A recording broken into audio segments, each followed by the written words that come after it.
The need for an increase in centers of excellence in Ghana has become necessary to help prevent medical tourism.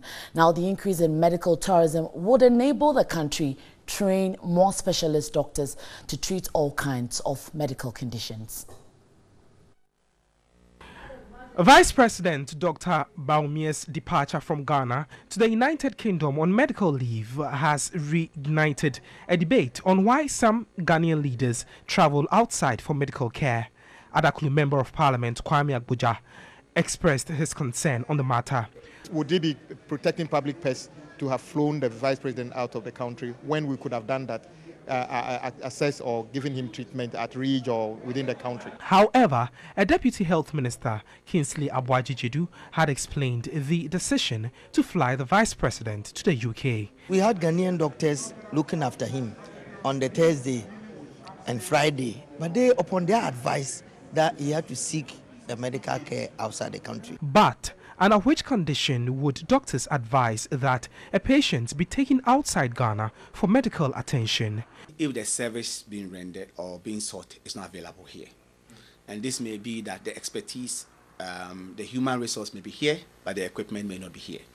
Or the other ancillary services required for even to complete the diagnosis may not be here.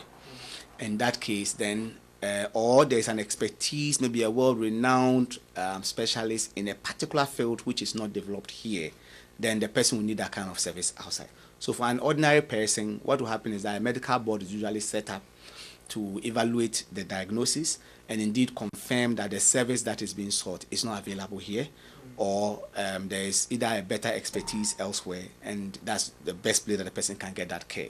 Then that board certifies it, and then if the employers are willing, they provide some financial help and stuff like that to get the person out.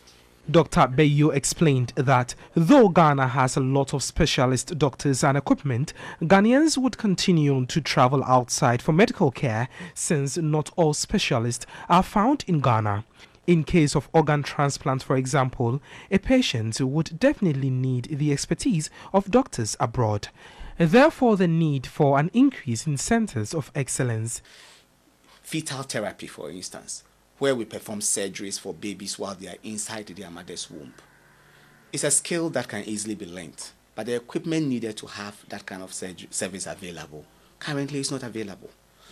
Private centers have invested and are able to do a lot of fetal diagnostics now, but the therapy to a large extent, in utero surgeries and stuff, are not being performed in the country. We've been able to set up a center like the Cardiothoracic Center, and we are doing heart surgeries. Before it came, there were Ghanaian heart surgeons, but they couldn't come here because when they come, where are they going to operate?